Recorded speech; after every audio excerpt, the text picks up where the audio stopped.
Welcome to English with Friends with Mark and Sarah. We are so happy you're here with us today.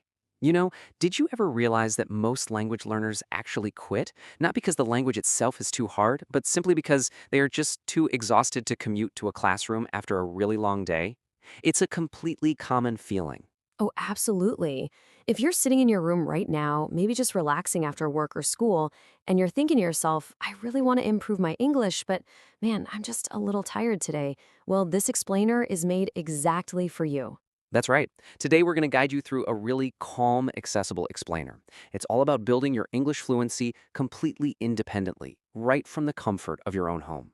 We're going to speak slowly, clearly, and really explore how the quiet peace of your own room is, honestly, the perfect environment for real growth. So, here is our low pressure roadmap for today. We're going to start by talking about the reality of learning English at home, and then we'll dive right into a game changer called the 10-minute rule. After that, we'll go over some super practical home methods you can literally use today, discuss why consistency beats intensity every single time, and finally, wrap up with the power of kindness and confidence. All right, let's jump straight into section 1, learning English at home. Because hey, you are definitely not alone in this. When you're trying to learn without a teacher standing right there and, without classmates to chat with, it's completely normal to feel a little bit lost. You might sit at your desk and seriously ask yourself, can I actually do this by myself? It's a really valid question. And when we study by ourselves, we usually use the word lonely.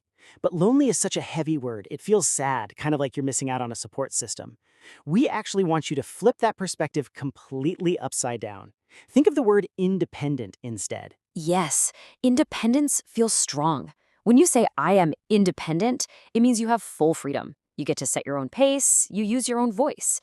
Learning alone doesn't mean you're learning without support. It just means your support system looks a little different now. Changing how you view your quiet space from lonely to independent is literally step 1 in building true confidence. Okay, moving on to section 2, the 10-minute rule. Let's keep things super simple. So, there you are in your new independent learning space. But the big question hits you. What should I actually do right now? When you tell your brain, okay, we have to sit down and study for 2 hours, it feels totally overwhelming. That heavy expectation will usually stop you from studying before you even open a book. Exactly. Actually, scratch the long study sessions. If you tell yourself, hey, I only need 10 minutes, your brain just relaxes. It says, okay, yeah, I can do that. Simple, short practice dramatically lowers your cognitive load. So, what do you actually do in those 10 minutes? Well, step 1 is to just listen. Sarah, how does that work in practice? It's so easy. You just let the sound wash over you. There's absolutely zero pressure to understand every single word. You're just listening deeply so your brain starts absorbing the natural rhythm and melody of English. Right, and then comes step 2, repeat and copy. After you listen carefully to a short sentence, you just use your voice. This really small, gentle practice helps your brain connect to the language physically, entirely skipping the stress of a big exam or a long, boring class. Which brings us perfectly to section 3, practical home methods. It's time to build your foundation. Now that we've got our simple 10-minute rule down, let's look at some specific, easy tools you can pull out every single day. Sometimes learners think, oh, these methods are way too simple. But let me tell you, simple does not mean useless. We're building a really strong foundation, step by step, almost like building a house. For sure. And our first practical method is a classic. It's called shadowing. Shadowing is simply when you listen to a short sentence and then you immediately say that exact same sentence out loud. You try to copy the sound, the rhythm, and even the emotion, not just the vocabulary words. Let's do a quick demonstration right here. I'll say a sentence. I am learning step by step. Now you shadow me, Sarah. I am learning step by step. Perfect. When you do that at home, you are physically training the muscles in your mouth. It improves your pronunciation and makes your speaking voice so much stronger and way more natural. Our next method is incredibly powerful, and it's called self-talk. Now, speaking out loud to yourself in an empty room might feel a little funny at first. You're probably going to think, why on earth am I talking to a wall? I know, right? But self-talk gives you absolute freedom with zero pressure. Think about it. When we're in a classroom, we are terrified of judgment. We constantly worry about our inner critic. But hey, there's no one else in your room. Literally no one is secretly judging your grammar. No one is telling you to speak faster. Exactly. You have the total freedom to just practice describing your real everyday life out loud. It's a completely safe space where your English can just exist without needing to be 100% perfect. So, what does self-talk actually sound like? Honestly, it can be as simple as narrating your immediate actions as you go about your day. You might pick up your device and say, I am checking my phone, or I am watching a video. Or maybe you're just making a cup of tea and you say, I feel calm right now. Or simply, I am sitting in my room. Sure, these are basic sentences, but because they're about your real physical life in that exact moment, they make the language meaningful. You're actually helping your brain wire the English language directly to your memories and daily actions, rather than just connecting it to some random textbook page. And hey, if a family member walks in while you're staring at the wall saying, I am sitting in my room, just smile and tell them you're doing advanced linguistic conditioning. They'll be very impressed. But of course, trying to speak out loud brings up a huge question for independent learners, doesn't it? What if I make a mistake? Oh, it's a mess of fear. Even when people are completely alone. The psychological barrier there is just fascinating. When you're in a quiet room, you hear the echo of your own voice so much more clearly. Because you're alone, your own inner critic suddenly becomes the loudest voice in the room. You hear a slight pause, or you use the wrong verb tense, and instantly you start judging yourself, thinking, ugh, this sounds terrible. The absolutely crucial point here is how we talk to ourselves when that happens. Instead of hearing your own voice and immediately thinking, this is wrong, we need you to reframe that completely. Yes, tell yourself, I am learning, and it's okay. Look, mistakes are not failures. They're actual physical proof that you are putting in the effort. They are proof that you are trying. By removing that heavy, suffocating pressure to be perfect, you actually give your brain permission to relax. And when your brain relaxes, you're much, much more likely to keep practicing. Remember, making a mistake is never the problem. Stopping is the real enemy.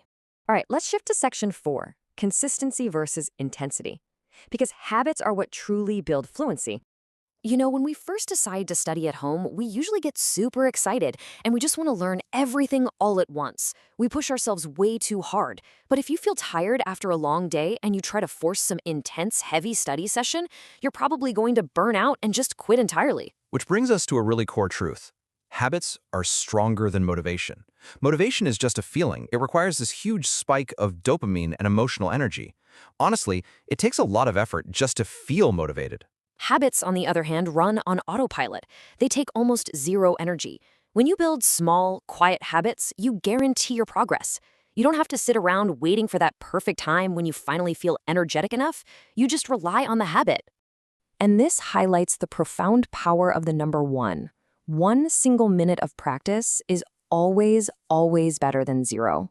This is especially crucial on those days when your energy is just completely drained. If you're exhausted, please don't try to study for an hour. Just choose a soft activity. Listen to English for exactly 1 minute. That 1 minute is pure magic because it keeps the habit alive and it proves to yourself that you are keeping your promise. Just think about the contrast here. Consistency is practicing a little bit every day, step by step. It's kind of like taking a really nice, gentle walk. You're moving slowly, taking in the scenery, but you never stop moving forward. Intensity, though, is pushing too hard, forcing heavy study, and feeling completely exhausted. It's literally like sprinting up a steep mountain while wearing a heavy backpack. You might go really fast for a few minutes, but eventually you're going to collapse and have to quit because you have absolutely no energy left. So, the takeaway, do less, but do it every single day. Steady, gentle effort is the true secret to language fluency. Finally, we've reached section 5, kindness and confidence. This is all about trusting your progress. Learning alone at home isn't just about using the right shadowing methods or knowing the 10-minute rule. It is so deeply connected to your emotional mindset. If you want to grow your English, you really must be incredibly kind to yourself during the journey. Exactly. And remember this, missing a day is not a failure. Have zero guilt about it. Just start again tomorrow. So many independent learners feel this paralyzing guilt if they miss just 1 day of practice. They think their entire routine is completely broken. But come on, life is beautifully messy and busy. Missing a day is just a normal part of being human. The absolute kindest, most effective thing you can possibly do is simply return to your habit the very next day. Letting go of that guilt gives you the freedom to keep going. And you can actively build this kindness with small daily mantras.